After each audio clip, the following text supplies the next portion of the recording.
Então, fala galera, aula de filosofia na área para poder a gente detalhar algumas características da filosofia do Platão.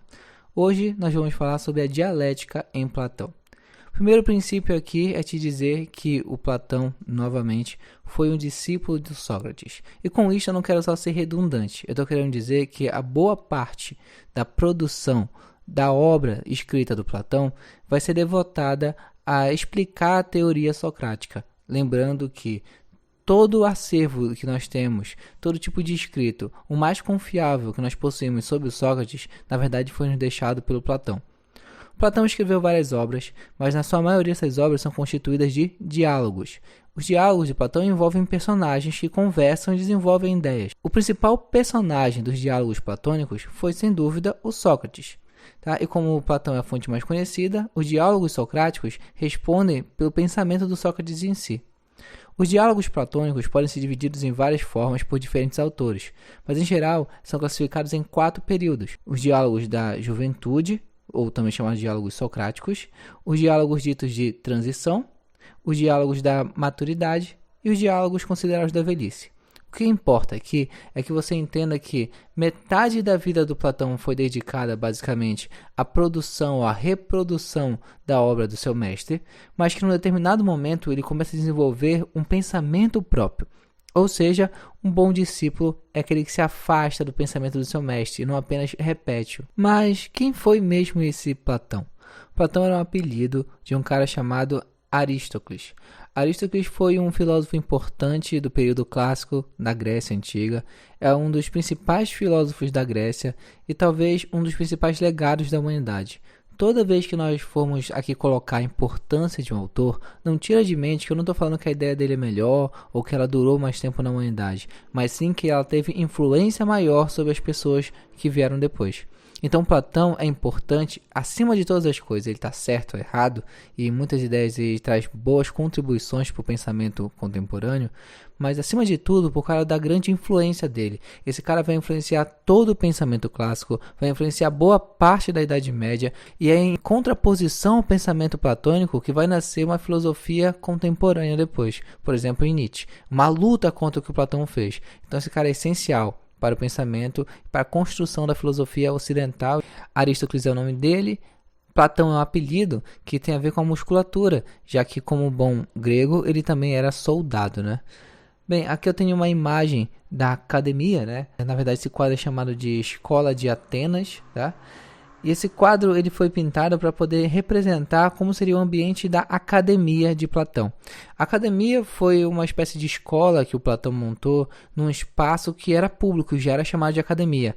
A academia vem de Academos, que era um herói grego. O espaço público da academia ele já possuía em si esse conceito de troca de ideias. O que o Platão faz é comprar um espaço no fundo da academia pequeno para poder devotar a algumas trocas de ideias. O interessante é que não havia na legislação grega a possibilidade de você construir uma escola, ou de comprar um espaço para construir uma escola.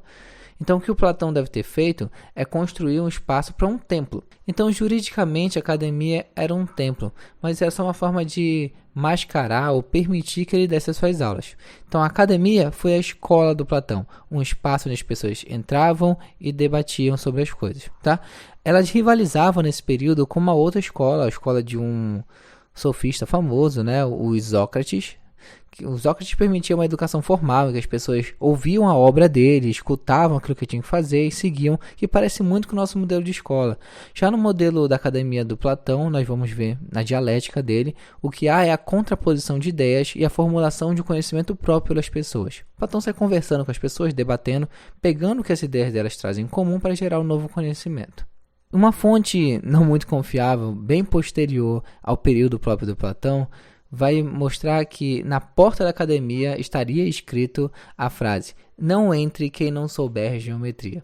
Né? Independente dessa formulação ser verdadeira ou não, isso quer só demonstrar uma coisa: a influência que a matemática possuía no pensamento do Platão.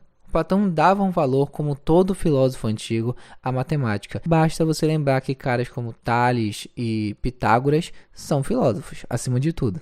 Dois filósofos considerados pré-socráticos naturalistas que desenvolveram seu pensamento e influenciaram fortemente Platão são Heráclito e Parmênides.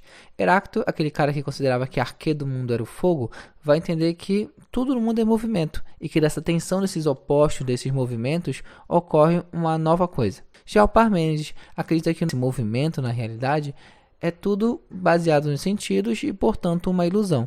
Então, para o Parmênides, o movimento é uma ilusão baseada nos sentidos, para ser mais exato, e para o Heráclito, o movimento é a essência do mundo, né? O devir. O que o Platão faz é convergir essas duas frentes. Ele vai fazer uma síntese entre o pensamento do Heráclito e o Parmênides. Então, anota aí, o Platão ele formula ou representa uma síntese entre o pensamento do Heráclito e o Parmênides na filosofia clássica. Bem, o que o Platão vai desenvolver, sobretudo, é um idealismo, ou seja, um sistema filosófico no qual as ideias representam a realidade. Para ele, a realidade das coisas ou as coisas em si não está no mundo palpável, vai estar no mundo imaterial, no mundo ideal. Todas as coisas, todos os seres existiriam de forma verdadeira e imutável, ou seja, sem se mudar, no mundo ideal. E para isso ele criou, obviamente, aquela teoria que eu te expliquei no outro vídeo, a teoria do mundo duplo, a teoria das ideias, que ele entendia que existiam dois mundos, um mundo inteligível e um mundo sensível, sendo o mundo inteligível associado ao mundo verdadeiro e o mundo sensível falso. Até aí nenhum problema, você pode até me dizer. O problema é que o mundo inteligível, verdadeiro, era o mundo que nós não víamos, o mundo que nós não alcançamos. O mundo que nós percebemos de fato, o mundo alcançado pelos sentidos, é o mundo falso, o mundo dos sentidos. E o mundo inteligível seria aquele alcançado pela razão. E lembra, ele explicou melhor isso, ele simplificou essa ideia através da alegoria da caverna. Mas esse não é o assunto dessa aula. Vamos falar sobre dialética platônica, principalmente. A dialética em Platão vai significar a forma como Platão vai desenvolver ou conceber o conhecimento. Como as pessoas aprendem para Platão? Ele responde isso através da sua dialética. Dialética é uma palavra em grego que vai significar a ideia de oposição, contraposição de ideias ou de coisas em si. Na dialética platônica eu tenho uma ideia, que é uma ideia chamada de ideia positiva, que ele vai chamar de tese. Depois eu tenho uma outra ideia, que é uma antítese, uma ideia negativa, por assim dizer. É no choque dessas duas ideias que é gerada uma síntese. O que eu quero te dizer é que o Platão acredita que você só aprende alguma coisa quando você discute com alguém ou você realmente se coloca numa posição de contrariar a sua própria ideia. Então, eu entendi algo. Para poder gerar um conhecimento verdadeiro, eu não posso me conformar com aquele algo, porque esse algo que eu tenho é apenas uma tese. Eu preciso pegar o inverso dele, a ideia que opõe-se a ele, a ideia contraditória, e aproximar da minha ideia. E ficar ali, percebendo as relações. Discutir com alguém ou discutir comigo mesmo. Mas, em geral, discutir com outra pessoa. A partir do choque da tese e da antítese de duas ideias opostas, eu gero uma síntese. Esse sim, o conhecimento verdadeiro para Platão. Platão vai diferenciar muito em sua filosofia duas coisas, que existem duas palavras em grego para isso, né? Doxa e episteme. Entendendo doxa aqui como uma relação direta com o conhecimento normal, o conhecimento comum, com a opinião. E a episteme como o conhecimento verdadeiro, um conhecimento no sentido científico da palavra, sabe?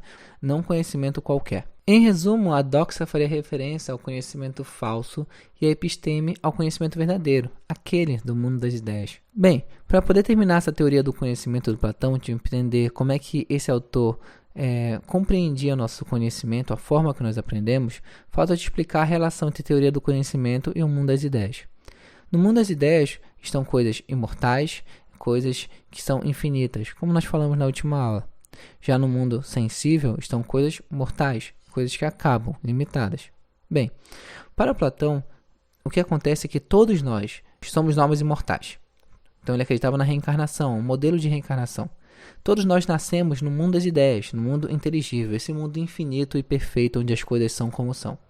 E enquanto almas imortais, todos nós já conheceríamos todas as coisas.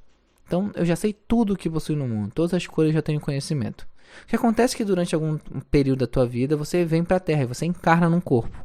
E quando você vem para cá e nasce, você esquece tudo que você aprendeu lá em cima. E aí, durante a tua vida toda, o que você faz é uma reminiscência, ou seja, uma lembrança. O teu ato de aprender para o Platão nada mais é do que lembrar aquilo que você já sabia durante o teu período de alma iluminada no mundo das ideias. Então, todos nós, para o Platão, não estamos aprendendo algo novo. Nós, na verdade, estamos lembrando aquilo que nós já sabíamos. Então, todos nós potencialmente sabemos tudo.